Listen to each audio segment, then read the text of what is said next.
A sailboat in the moonlight and June. Wouldn't that be heaven? Oh, heaven just for two. A soft breeze on a June night and what a perfect setting for letting dreams come true.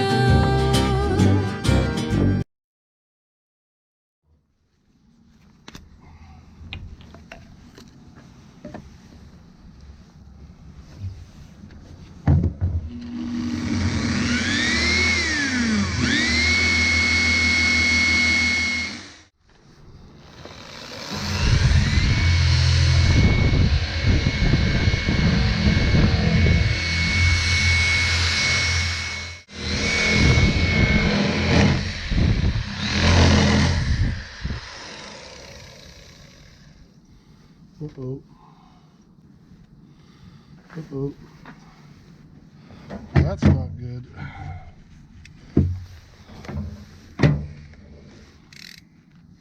That's not good.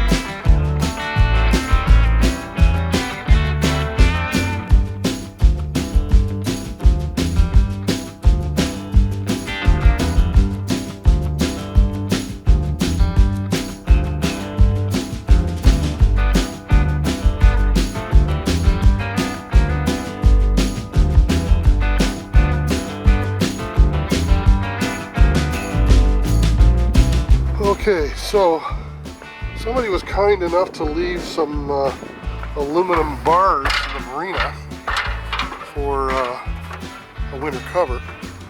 And our winter cover is sorely lacking in bars. As you can see, they're pretty widely spaced apart. And so last winter we weren't very satisfied with how our boat was tarped up. So I want to modify this frame a little bit by using these bars that we've come across. And so I'm basically going to put sort of one, just about one between each bar.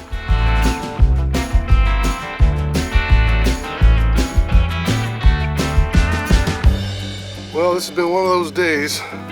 The bars were too long and the buffer wheel went to pieces. Let's keep it positive.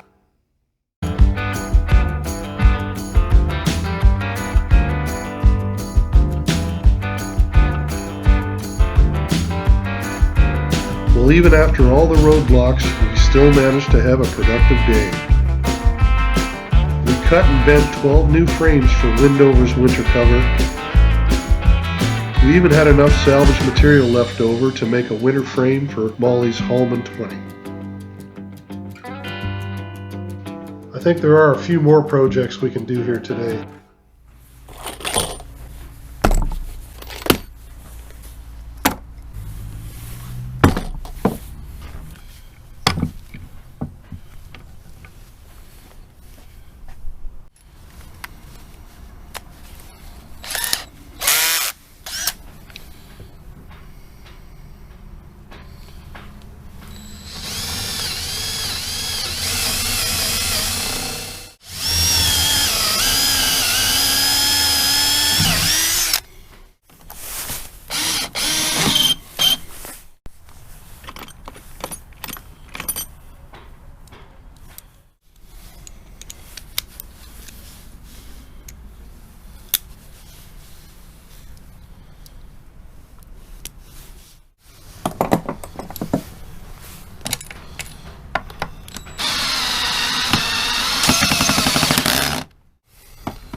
Well, I want to prime this. I've got some self-etching primer, and then I'm going to put black aluminum or black paint over top of this aluminum. And what is it that you're working on? Well, this is part of the furler. It's the drum off the furler. So hopefully I can get this all separated. This is going to be difficult, I know it. Did you put WD-40 or something on them first? No, I didn't. That might help. Well, it might, but I should be able to.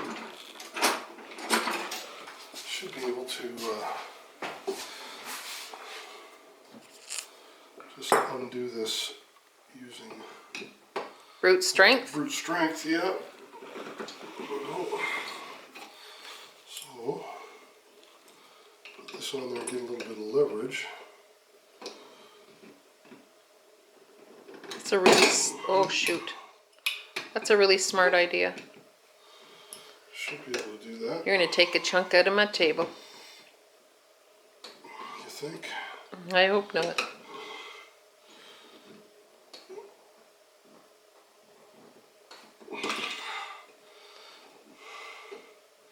I prefer not to put oil on it because if I do, then it just makes it that much more difficult to paint it. Right, because you So- have to prime it and the paint won't stick. That's right. So if these Yeah. are going to come loose without oil, then it'd be much better. Are you going to paint directly right on the aluminum? Well, first I'm going to etch it and prime it with this stuff, Oh, with the zinc, that's what you said, with yeah. the zinc, and then I'll paint black over top of it. So it'll be glossy black like the outboard. Oh, nice. Yeah.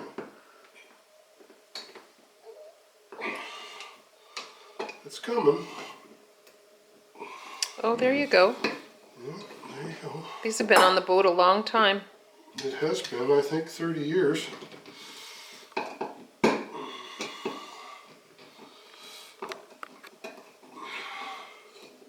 One.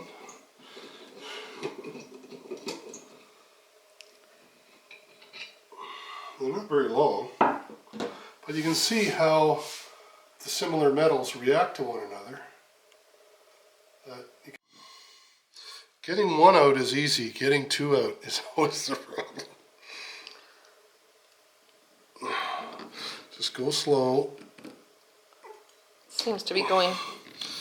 It seems to be, but sometimes you want to back it up the other way.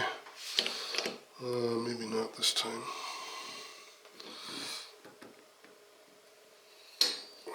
I could put a great big wrench on there, but I want to do it in this way because it doesn't allow me to put too much pressure on it.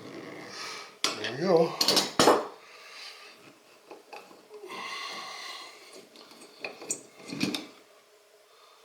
There we go, and then both of these screws you can see on the ends there, the calcium is. Are you going to just clean those and reuse them? Yeah, I'll just take some steel brush to them. And can do as well is just now that we've got them removed, is thread them back in again, and they'll clean the thread and they'll clean themselves now that we've got them unbonded. So I'm just rolling this thread back through. Will you put a lubricant or something on it when you put them back in after when you're finished? Like, would you put something in there? What I do is I put an anti-seize, some anti-seize material on it, Okay. and it creates a barrier between the two. It's a product called Tef Gel that I'll use. You can see how this thread now is cutting out all of the. The debris. Well, it's not debris. It's sort of like aluminum rust, basically. It's the Okay. two metals fight one another. Yeah. And they corrode against one another, and the aluminum against stainless is sacrificial. So the aluminum oxidizes around the stainless or whatever, mild steel or whatever happens to be in it, Yeah. and it acts like a zinc basically, you know. Mhm. It just degrades, and then as it degrades, those fine particles fill in around the threads so tight they create a bond, you know, eventually. But it looks good. Now I'm going to take this guy out. You know, you'll learn if you're doing a refit on a boat how to undo fasteners. I mean, that's a big part of the job.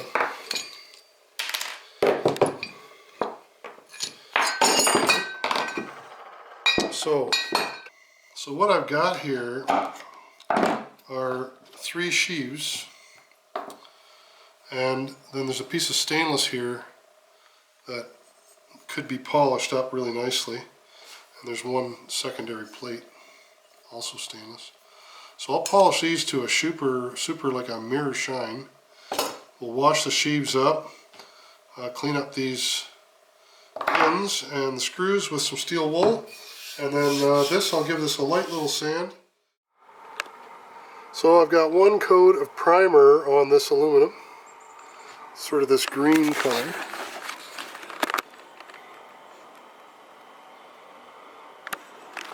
And it's a little cool, so I'm going to leave it for a few hours. We'll give it another coat again tonight, and then we'll put a couple coats of black over top of that. Should look like brand new.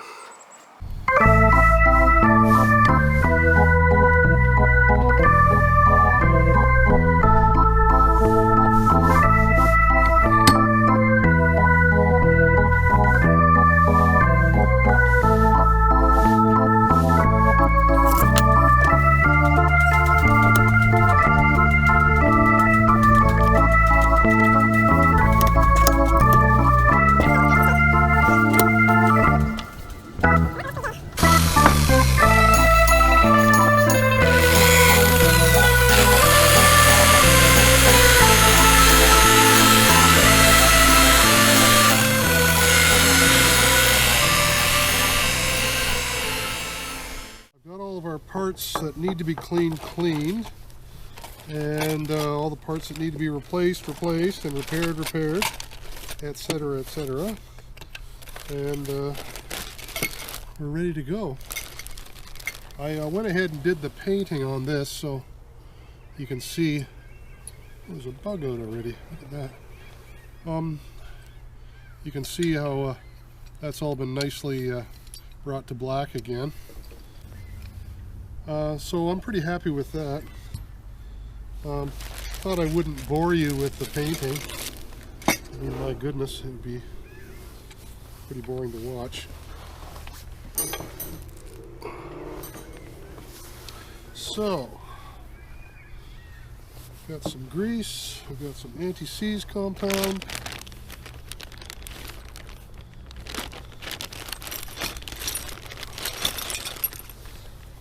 Got all the parts, some new parts, all nicely organized.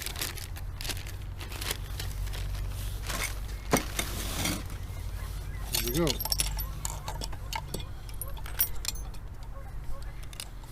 So, let's get started.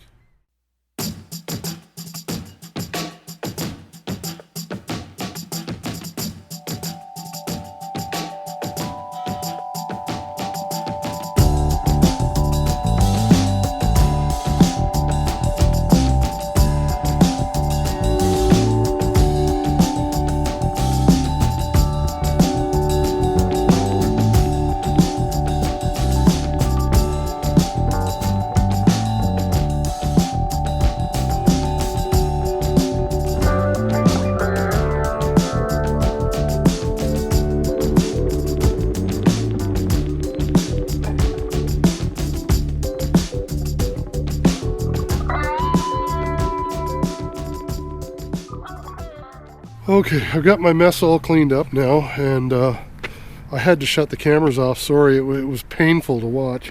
I was putting this furler together again, which I took apart, by the way, and just didn't seem to work out for me. But anyway, after a bit of trial and error and several disassemblies, I finally got it together, and it's actually looking pretty good. So here she is.